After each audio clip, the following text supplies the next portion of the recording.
নমস্কার। আলোর পথে অনুষ্ঠানে প্রভু যীশু খ্রিস্টের মধুর নামে সকলকে স্বাগত জানাই। আমি বিশ্বাস করি করুণাময় ঈশ্বরের অসীম করুণায় আপনি এবং আপনার পরিবারের সকলেই খুব সুন্দর আছেন এবং সুস্থ আছেন। প্রিয় বিশ্বাসী, একজন খ্রিস্ট বিশ্বাসীর সঙ্গে যখন আর একজন খ্রিস্ট বিশ্বাসীর পরিচয় হয় তখন স্বাভাবিকভাবেই কোন কথা উঠে আসে বলে আপনার মনে হয়? ঠিকই ভেবেছেন, তাদের মধ্যে খোঁজ চলে খ্রিস্টে কতদিন হলো। অনেকেই যীশু খ্রিস্টকে বিশ্বাস করে অনেক দিন ধরেই মণ্ডলীতে আসছেন, তবুও যীশুর কথা পরিবেশ পরিস্থিতি বিবেচনা করে কারুর কাছে মুখ ফুটে বলতে পারেন না, যীশু আমার পরিত্রাতা, যীশুই আমার এবং সমগ্র সৃষ্টির ঈশ্বর। তিনি যে জানেন না এই সত্য তা নয়, অথবা তিনি যে কোনোদিন জীবনে এই সত্য অনুভব করেননি তাও নয়, তবুও একটা কেমন যেন কুণ্ঠাবোধ কাজ করে। প্রিয় বিশ্বাসী, আপনার মধ্যে কোন বোধ কাজ করে? আপনি কি জনসমক্ষে যীশু খ্রিস্টকে প্রভু আমার, ঈশ্বর আমার বলতে সংকোচ বোধ করছেন? তাহলে এই ভিডিওটি আপনার জন্যই। আর যদি যীশু খ্রিস্টকে সকলের কাছে আমার জীবনের উদ্ধারকর্তা, পরিত্রাণদাতা বলে স্বীকারও করছেন, তবুও ভিডিওটি শুরু থেকে শেষ পর্যন্ত দেখতে থাকুন।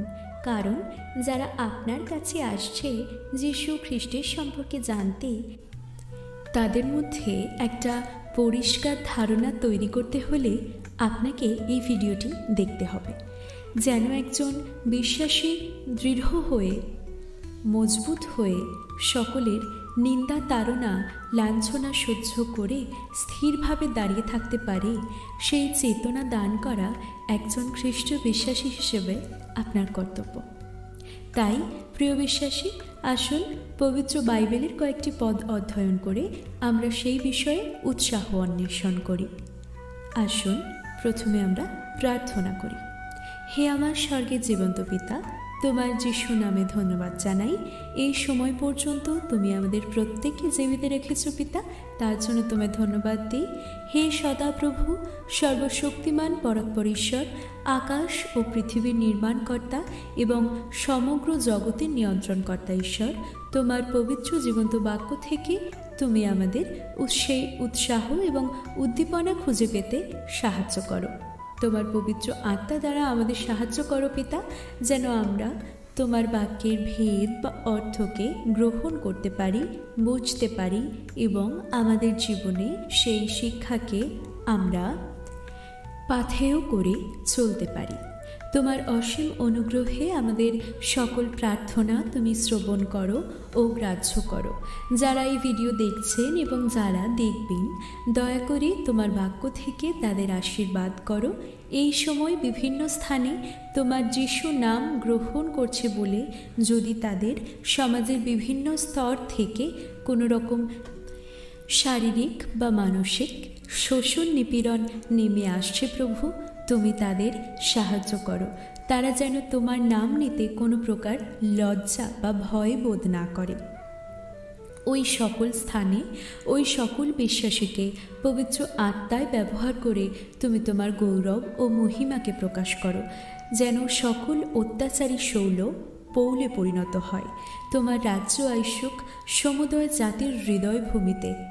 আমি বিশ্বাস করি তোমার অসীম করুণায় তুমি আমাদের সকলের প্রার্থনা শ্রবণ করলে ও গ্রাহ্য করলে। তোমার যীশু নামে চাইলাম, আমিন। লজ্জা নয়, সহ্য করুন। একজন খ্রিস্ট বিশ্বাসী যদি ঈশ্বরের বাক্যের যথাযথ পরিচর্যা না করে, তবে ঈশ্বরের বাক্যের কার্যকরী জন হয়ে সে ধার্মিক গণিত হতে পারে না। ঈশ্বর তাকে লজ্জার মধ্যে থেকে ওঠাবেন, এটি ঈশ্বরের প্রতিজ্ঞা। আসুন বাইবেলের নতুন নিয়ম 2 তিমোথেয়ের 2 অধ্যায়ের কয়েকটি পদ আমরা পাঠ করি। আপনার কাছে যদি পবিত্র বাইবেল রয়েছে তো খুলে আমার সঙ্গে পাঠ করুন। যদি সহ্য করি তাহার সহিত রাজত্বও করিব, যদি তাহাকে অস্বীকার করি তিনিও আমাদিগকে অস্বীকার করিবেন। আমরা যদি অবিশ্বস্ত হই তিনি বিশ্বস্ত থাকেন, কারণ তিনি আপনাকে অস্বীকার করিতে পারেন না। তুমি আপনাকে ঈশ্বরের কাছে পরীক্ষা সিদ্ধ লোক দেখাইতে যত্ন করো, এমন কার্যকারী হও, যাহার লজ্জা করিবার প্রয়োজন নাই, যে সত্যের বাক্য যথার্থরূপে ব্যবহার করিতে জানে। বাক্যের বিষয়ে লজ্জা করবেন না। অনেকেই আছেন যারা পবিত্র বাইবেল নিজের কাছে রাখতে লজ্জাবোধ করেন। কেউ কেউ বিভিন্ন রকম বাহানা করে বাইবেলের সংস্পর্শ থেকে নিজেকে রক্ষা করে চলেন, কিন্তু এর ফলাফল আসলে ভয়ানক। এখন লুক 9 অধ্যায়ের 26 পদটি পাঠ করছি। কেননা যে কেহ আমাকে ও আমার বাক্যকে লজ্জার বিষয় জ্ঞান করে, মনুষ্যপুত্র যখন আপনার প্রতাপে এবং পিতার ও পবিত্র দূতগণের প্রতাপে আসিবেন, তখন তিনি তাহাকে লজ্জার বিষয় জ্ঞান করিবেন।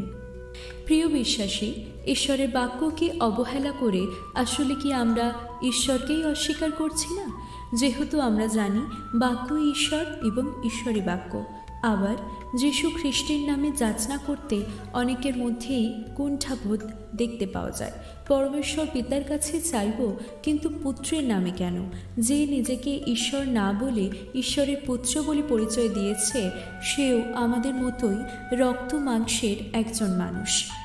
তাহলে ঈশ্বরের কাছ থেকে যখন কিছু চাওয়ার আছে, তখন কোনো একজন মানুষের নাম আমরা কেন নেব?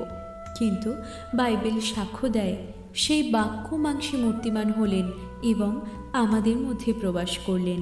আমরা তার মহিমা দেখলাম। এখন 2 তিমোথেয় 2 অধ্যায়ের 19 পদটি আমরা পাঠ করব।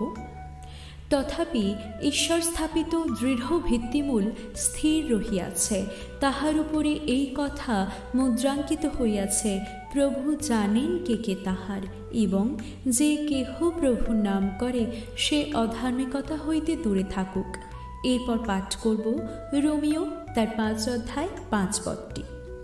আর প্রত্যাশা লজ্জাজনক হয় না, যেহেতু আমাদিগকে দত্ত পবিত্র আত্মা দ্বারা ঈশ্বরের প্রেম আমাদের হৃদয়ে সেচিত হইয়াছে। অতএব প্রিয় বিশ্বাসী, যীশু খ্রিস্টকে বিশ্বাস করার কারণে ঘরে বাইরে সর্বত্র হয়তো আপনাকে কেউ না কেউ বিভিন্নভাবে ঘৃণা করছে এবং আপনাকে লজ্জা দিতে চাইছে, কিন্তু আপনি লজ্জা করবেন না। কেননা এই লজ্জার দ্বারাই শয়তান চায় আপনাকে ঈশ্বর থেকে দূরে সরিয়ে রাখতে। কেননা যীশু খ্রিস্টই সত্য, পথ এবং জীবন।